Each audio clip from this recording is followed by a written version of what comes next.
never gave her safety. I never gave her stability, because safety and stability meant that she could relax and pause. And a woman who feels safe might realize that she doesn't need me. I created chaos inside the entire relationship, created fights over nothing. One day sweet, the next day cruel, going back and forth. And so she stayed second guessing herself, and I controlled her by keeping her anxious, because a stable woman can't be manipulated. But an anxious one stays locked into a relationship much longer than what they want to be. Let this video serve as evidence that these men out here are not silly boys just trying to figure it out. They're well aware when they're manipulative, and they're well aware when they're manipulating you. Things like nagging, ghosting, breadcrumbing, the push and pull method. They know what those things are. Some of them have not only studied those methods, they've mastered them, and they use them on unsuspecting women. This is why you don't tell a man exactly what you're looking for up front, because all he'll do is pretend to be that man until he gets what he wants from you. Never tell the man exactly how to play you. They are constantly looking for inconsistencies in what you're saying and what you are allowing. Confident women don't chase men, they don't entertain inconsistent men, and they don't negotiate their standards. I don't care how confident you say you are, I don't care how confident you think you are. Waiting around for a man to change his mind about one of your standards, or even worse, waiting for a man to change his mind about you, is an insecurity waiting to be exploited, and he will. The only reason you're going back and forth with that man is because you told him what you wanted and he didn't do it. So why are you still there? A man in your life who does not bring you peace is only there to disturb yours. When I just started dating, when I thought that men were well-meaning and they had good intentions, and if they did something bad, it was genuinely because they didn't know what they were doing and they didn't know that it would hurt me. When I was at that stage in my late teens, early 20s, when I started to go out onto the dating market, I was so in love with this one particular guy, and it wasn't until after we broke up that he told me that he was intentionally using manipulative tactics on me. So he said that he would call me, we would talk, and whenever the conversation got good, he would find a reason to come off the phone because he wanted to leave me like feeling happy all the time and being anxious for when we spoke again. When I tell you, I never forgot that, and I paid attention to how someone would talk to me after that, and how often they would want to come off the phone, and where in the conversation they would leave things, if they would leave me hanging to manipulate me. I'm happy that he told me that, but I knew that there was something wrong in the relationship. I just couldn't put my finger on it. If manipulation was an Olympic sport, some of the men I've dated would take home the silver. Most of us already know about the big ticket manipulation tactics like love bombing, gaslighting, breadcrumbing, all those stuff. Those men take home the gold. But the men I've dated, they manipulate a little more subtly, and they would definitely take home the silver. Here are 5 different subtle manipulation tactics that I either fell for or clocked immediately. And there's probably professional names for these, but I don't know them, so I made up my own. The first one is what I call the peanut gallery. This is when a man brings up other people's opinions into your argument to make it seem like the balance is unfair, to make it seem like everyone is on their side or something. This will come in the form of a man saying like, oh, I talked to such and such about it and even they agree with me. Or I talked to whatever and they think you're tripping too. All this other, like people that weren't involved in the situation or the argument to begin with, they like to bring other people in to make it seem like it's 1v50. This is one of the ones I clocked immediately because I never cared if it was me versus everybody. I never cared. So I'm just like, what do their opinions have to do with what's going on now? Number 2, and one of the most irritating, is the fake logic deflector.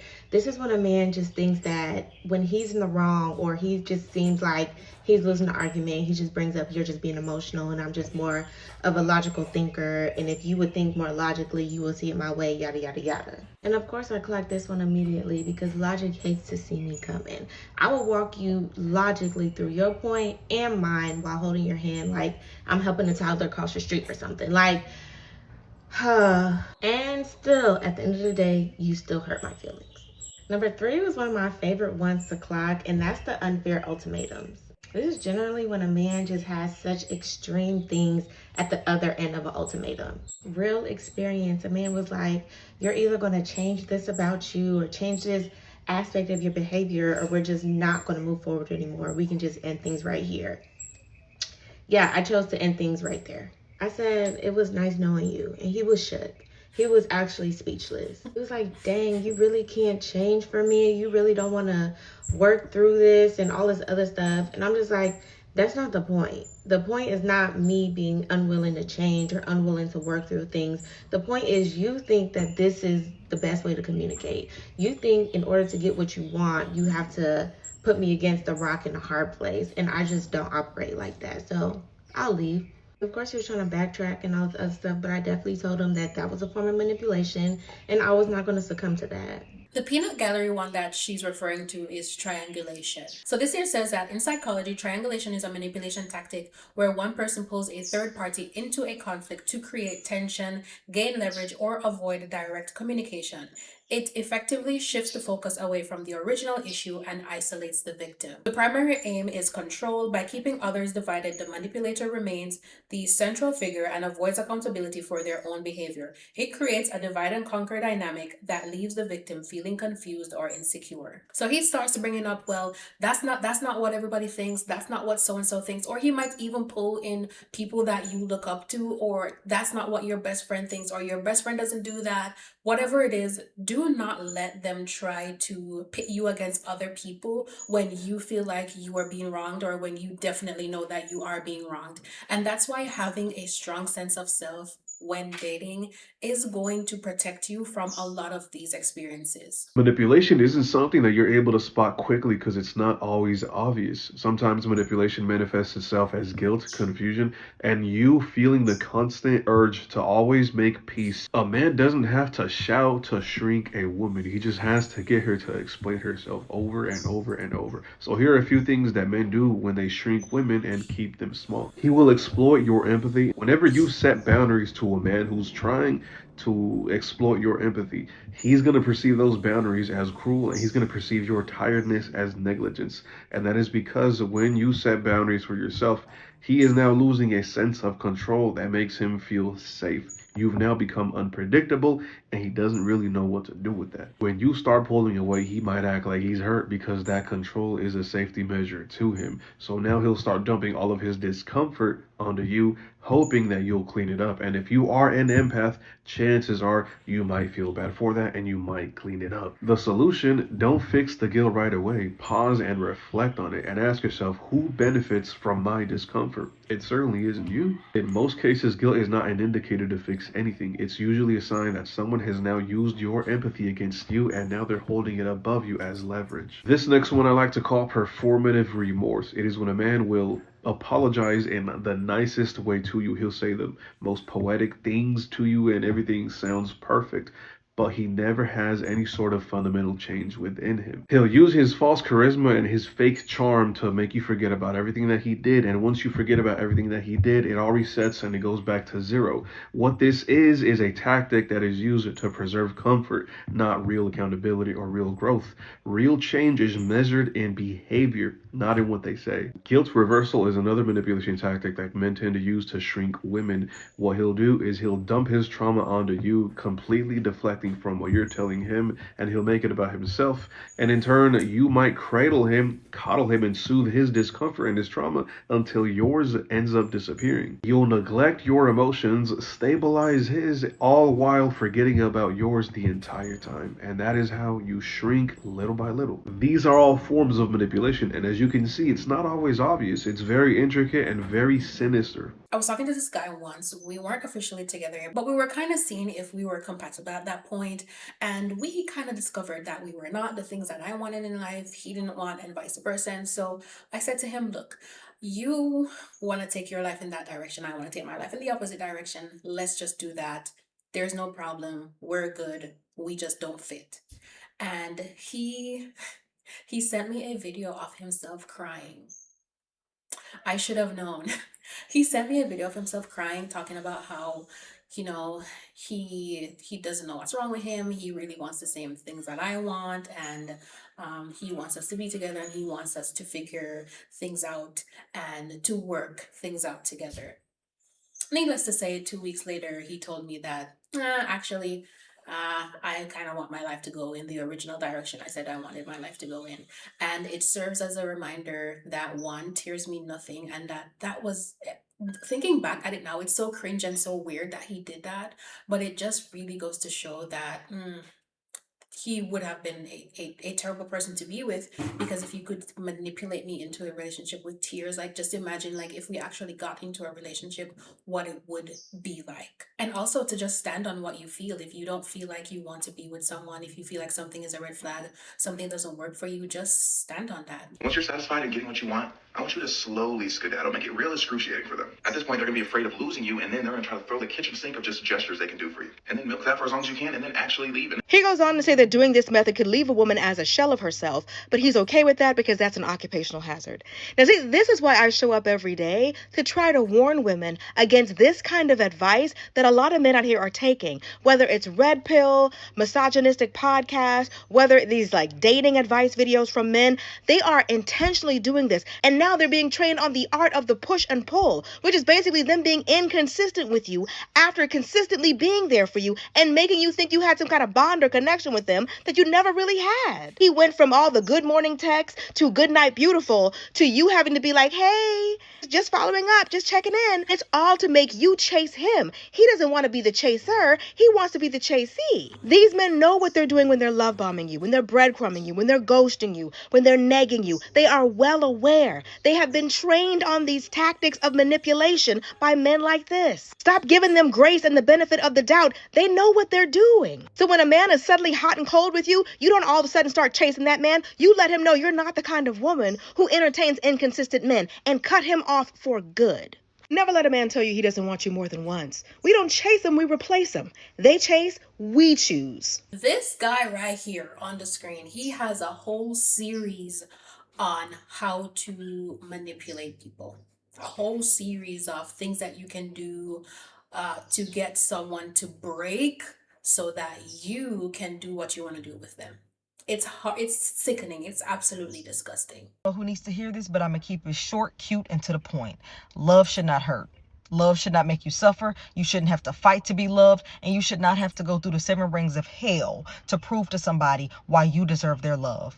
No more struggle love. Active, they don't even fight for us. And women be like, if you got to choose between me and that, pick that. It's like, you don't want to fight for him. If this is the man of your dream. See, women be like, if you ask a woman, explain your dream, man. They explain them and then ask them, if you fight your best friend for him. They're like, no, why? He's more of an asset than your friend. This is the man that you said is your dream, and you won't even fight for your dream, man. But you think you're going to put in work for an average. They'll put a tariff on everything but podcast equipment. Because why are these men always jumping on here, giving horrible dating advice?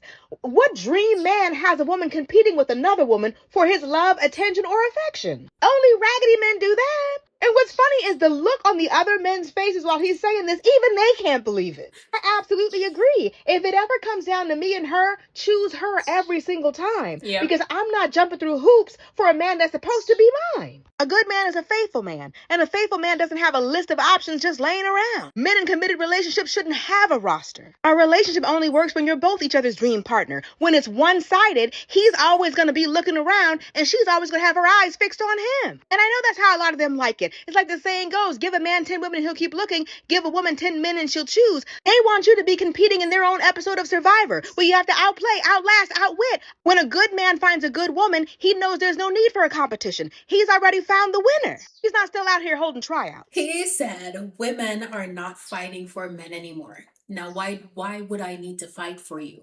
Why do you put me in a position to fight for you? It means you're not a good man. It means you're not my dream man. My dream man would never do that to me. Someone in the comments said, I think he wants a dream man. Someone else said, fight for a man that's cheating on me. Exactly. It's always like in these positions where women are fighting over men, and it's the two women fighting each other, and the man is just there smirking. Because, oh, look, I got 2 women to fight over me. That would never be me, because I'm not going to fight over you. They have this fantasy and this longing and this deep desire and this fetish for women to degrade themselves just so that they can feel high and mighty. Y'all know what I'm sick of hearing? Why are so many women single? Women no longer stay in relationships. Women are tired. And I'm sorry to break it to you, but we're no longer willing to deal with disloyalty and disrespect just to say we got a man. Because personally, I'd rather go mop the ocean before I deal with another one-sided relationship. And people love to say, but you too pretty to be single. Nah, boo. What I am is too intelligent to stay in a one-sided relationship, too loyal to deal with disloyalty, too real to deal with someone else's past trauma when they won't get therapy, too kind to be mistreated, and way too whole to let anyone else break us down. Pretty is no longer the standard. Peace, growth, and respect are. And if you can't get with that, then you gotta go. So please stop telling women that we're too pretty to be single, because we have chosen our peace. And what we have become is educated, healed, and unbothered. That's what we are. Being a ride or die is not a compliment. Being a ride or die is not a compliment. Pay attention. It's so many differences that I think people got misconstrued. Let me paint you a picture. I saw a post on Facebook and it explained it so accurately. And it basically said it's a difference between a rocky road and a dead end when it comes to relationships. Here's the difference. A rocky road that you should ride or die for is when health issues may be involved, financial issues, light arguing, because there's stipulations on that, not spending time together, lack of intimacy from time to time. All things occur, especially when you be with somebody for, years and years and years. But when that rocky road, all of that turns into disrespectful behavior, mental abuse, physical abuse, threatening, cheating, fighting 24/7, controlling behavior. That's when you need to leave something exactly where it's at. You shouldn't be sticking around seeing if that's gonna change, because that's when boundaries have been crossed. I find it interesting that we measure how good a relationship is by how long the relationship is, and not by how happy the people in the relationship are, especially the woman. If a woman says that she has been with her partner for 30 years, it's like, oh my gosh, that's so amazing. You say all the nicest things from the outside, but ask her the quality of those 30 years. Telling a woman that she's too pretty to be single is not a compliment. Telling a woman that she needs to be a ride or die is not a compliment. The struggles that you go through in a relationship should be life struggles. It shouldn't be you against each other. It's you against the world. It's dealing with a death of a child, dealing with a death of parents, siblings, family, stuff like that. That is what you ride or die through. Those are the things that you deal with and you overcome. Not he's cheating on me, he's beating me, he calls me names, he sleeps out, sometimes he doesn't come back for days and I take him back. He doesn't give me money to do what I need to do in the home. I'm a stay-at-home mom. He doesn't help, he doesn't do anything. I'm absolutely not. Sometimes you just have to say, this isn't how I want to be loved for the rest of my life, and just move on. I know that sounds simple, but it's not easy, because you didn't leave because you stopped caring. You left because you started caring about yourself. You realize love shouldn't feel heavy all the time. It shouldn't confuse you. It shouldn't make you question your worth every night. You shouldn't have to beg to be chosen or explain why basic respect matters. Love is supposed to feel safe and calm and steady, not like you're always waiting for the next letdown, the next shoe to drop. Sometimes moving on isn't about being strong, it's about being honest. Honest that you're tired, honest that you tried, honest that this version of love is not love anymore. And choosing better doesn't mean you failed, it means you grew. So if you're walking away quietly with a heavy heart but a clear mind, I'm proud of you. That's not quitting, that's choosing peace. One of the biggest reasons women struggle to feel safe, powerful, and equal in relationships is the invisible contract of female gratitude. Okay, I just watched a video with a wife who was essentially giving advice to single women, according to the caption in the video, about the questions that they should be asking or some of the things they should be looking for when they are dating men. And she made the point that gifts, bags and grand gestures should not be the priority.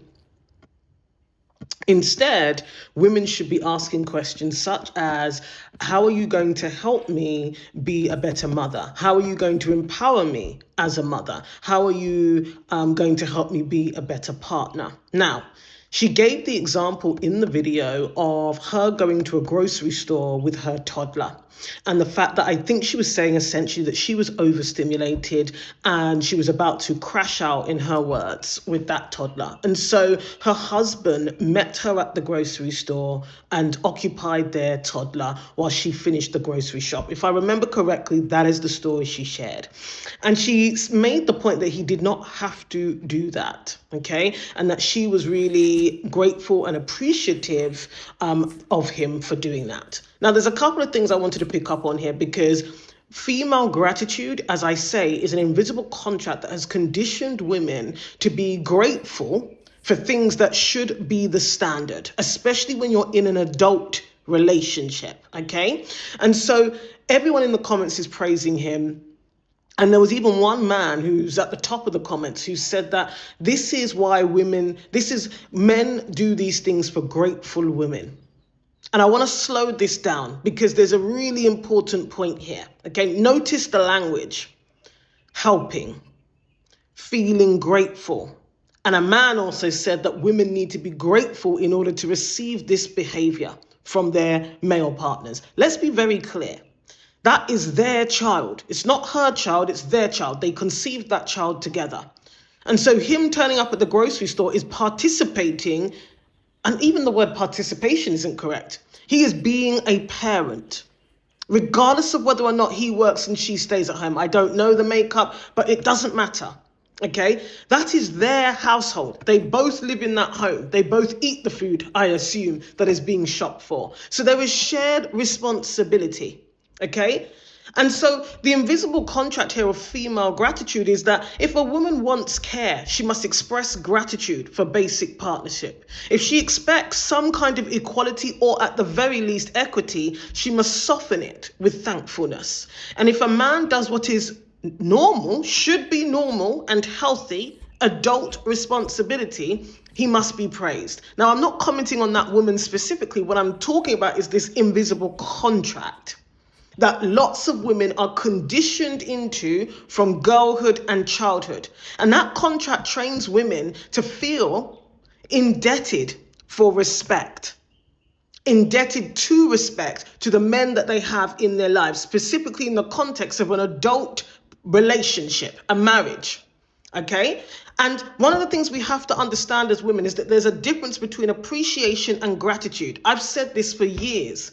You don't have to be grateful for respect and consideration, but you can be appreciative. You can be gracious when you experience it. After all, in a marriage, you've made vows to treat one another in this way. You've agreed that that's how you're going to treat one another. Okay? Because gratitude says if you did something or you did do something you don't have to do, so I owe you. Whereas in an adult partnership, respect is not a gift, it is the baseline. And so many married people will say that respect is the baseline of their relationship. And therefore, it's not something that you are indebted to or for. Okay? When women are conditioned to be grateful and when they condition other women to be grateful for basic decency and respect, your nervous system stays in a childlike position, because the only context really within which we talk about being grateful is when parents are talking to children. Parents will say to children, be grateful. Yeah? Show gratitude. When you're in an adult partnership, woman and man, or woman and woman, man and man, peer to peer, whichever, respect is the baseline. Respect is the baseline. I really love her page on TikTok. It's Unpunishable Woman. If you use TikTok, go ahead and check her out. Give her a follow. Someone in the comments said, forced gratitude is emotional abuse. You should be grateful. Tells you what they did wasn't sincere. They wanted gratification, nothing more. Someone else said, where's men's gratitude for what women do for them? Someone else said, it's like fathers saying they're babysitting their own children. I hate that one. You're not babysitting your child, you are a parent that's taking care of your child, which is what you're supposed to do. Someone else said, breaking news, a man takes care of his own child so his partner can buy him food. Someone else said, we have to be grateful for bare minimum. The bar is in hell. Someone else said, I refuse to gush over basic consideration, and he resents me for that. Sorry, you're not going above and beyond. I'm not going to praise crumbs. It's like women are expected to praise men when they do the basic stuff. If you've ever seen a page where a man is doing cleaning and taking care of his children, you will see in the comments how many women are just saying that this is just revolutionary. They wish that their partners would take care of the children. They wish that their partners would help to clean the house, all of that. And it's like, that's basic. That's a part of a partnership and being with somebody and living with them and having a child with them. This is not revolutionary. This is not above and beyond behavior. This is the bare minimum. I'm a firm believer that if someone comes into your life, it should make your life easier, not harder. So if your life was easier without this person in it, you get rid of them. And that heavily applies to romantic relationships, because for some reason, some of you are allowing people to come into your life and add burden after burden after burden and make it so hard and difficult for you. I'm going to give you an analogy I like to use, and it's going to be with a barbell, because I think everybody can understand that, okay? You have a barbell that weighs 100 pounds. That's life. Life is heavy sometimes. Life sucks. And you're going to carry those 100 pounds when you're on your own.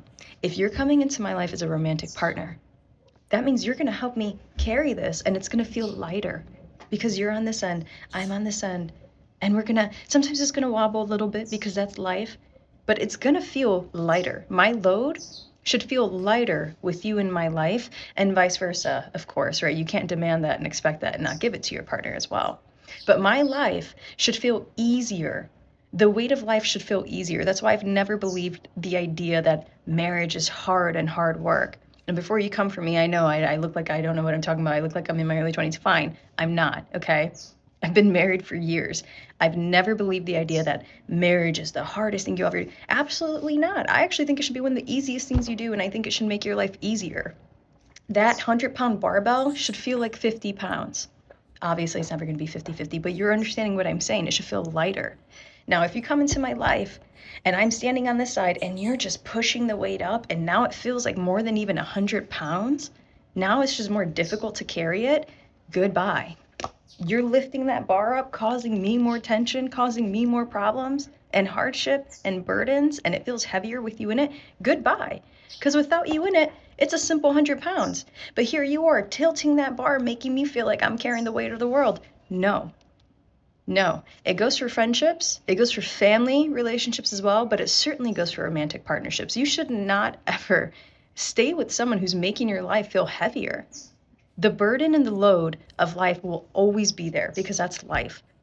But when you find the right partner, it should make that 100-pound barbell feel lighter because now you've got someone else helping carrying it. That's how that works.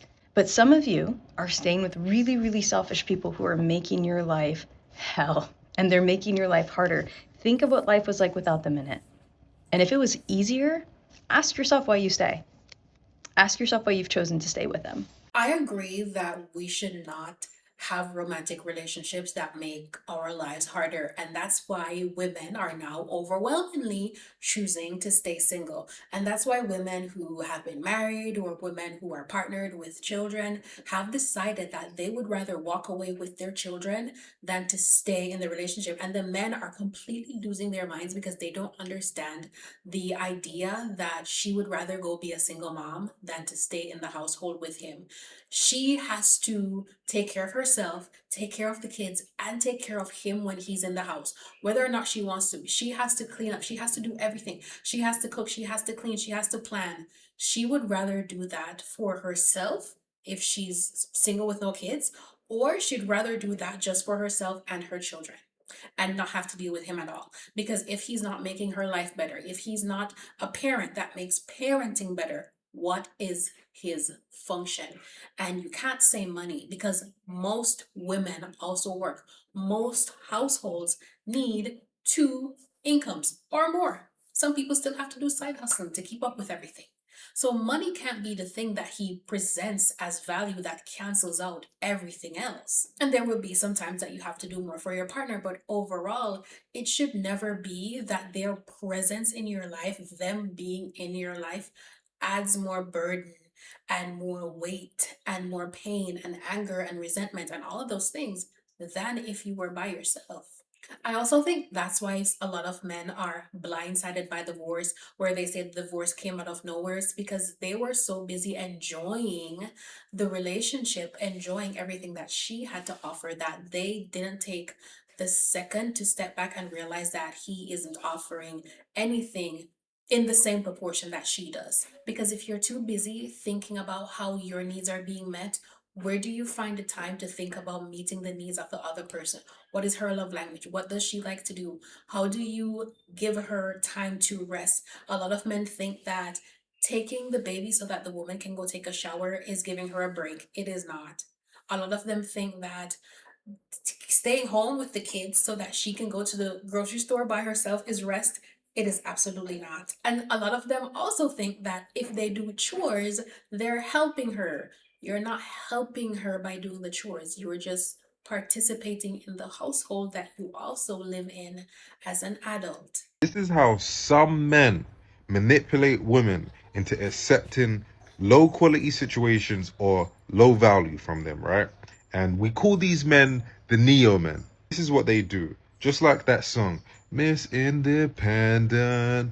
That's why I love her. They compliment you and make you feel validated about the fact that you're independent. Is it makes you feel proud. You're like, yay, I'm that independent woman. So now as the independent woman, he doesn't have to be as dependable since you're willing to do so many things by yourself. And here's the mental trick.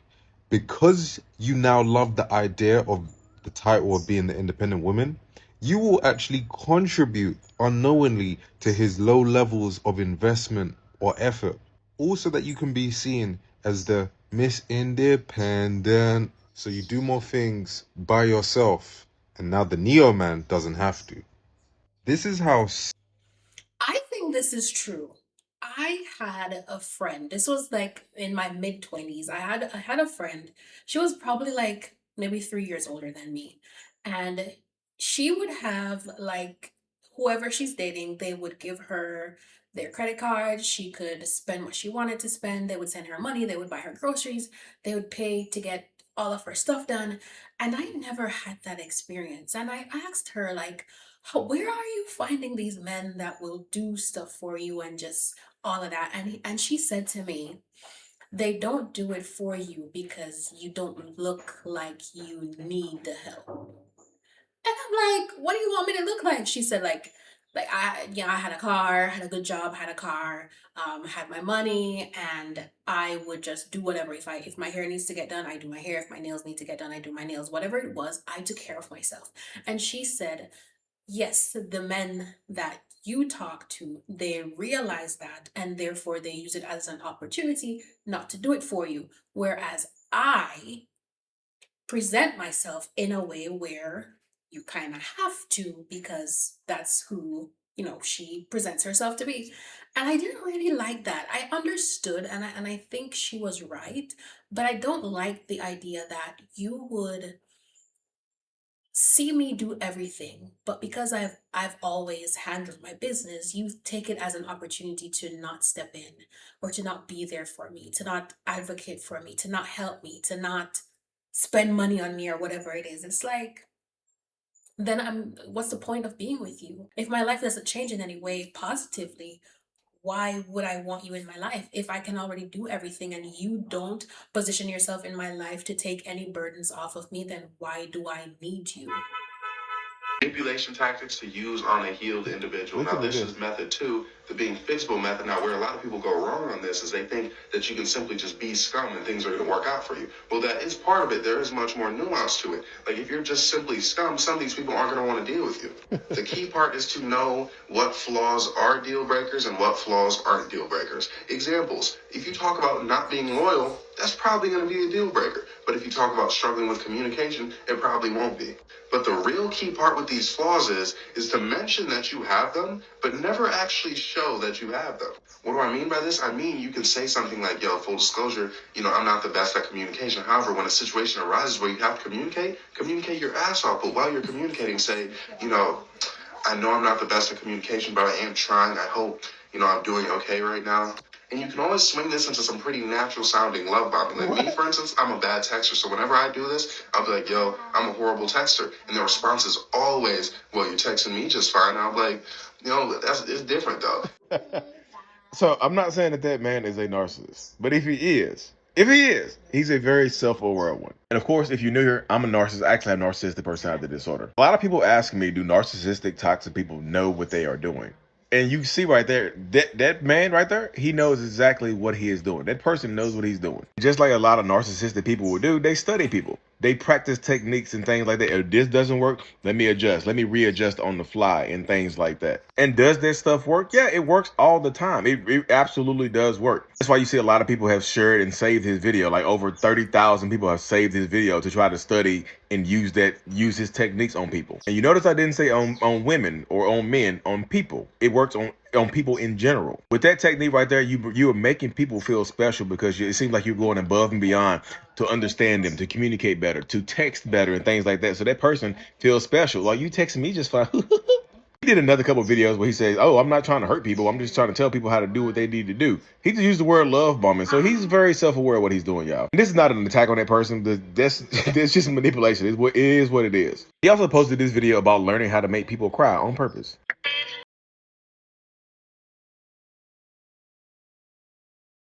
Exactly why sometimes I put myself in a position to see someone genuinely cry. So then when they fake cry, I can tell the difference. And it's not as nefarious as people want to believe. He tried to downplay what he said. She's like, well, it's not as nefarious as y'all make it seem out to be, but you know that it is. To intentionally get a rise out of people and affect their emotions in such a way to make them cry, so you know if they're being fake or manipulative, is oof. A lot of people, narcissistic people, think that you're trying to manipulate them with your tears because that's what narcissistic people do. They manipulate you with their tears. Again, not an attack, just an observation. All of these how to get a woman to videos, it's rarely ever anything that is healthy. It's rarely ever anything that is treat her well, listen to her, find out how she feels love, find out what her love language is, that sort of stuff. It's always how to get her to ultimately do what you want her to do. And it's sick. And this man in the video giving the advice on how to manipulate someone by making it seem like you're fixable, like you had a flaw and they were the ones to fix you. So they kind of feel like prideful in a way, like, oh, I did this, or he doesn't usually communicate, but look how well he's communicating with me. He doesn't usually buy flowers. He doesn't usually talk on the phone, but look at how easy he's doing it with me. It must be because I'm so special. Get your own validation on the inside. Get your own validation. When you're validated by yourself, you will not be like pleased or wooed by all of these minor things. Okay, you are a bad communicator. Go be a bad communicator somewhere else. Go let somebody else deal with you, or better yet, deal with it yourself.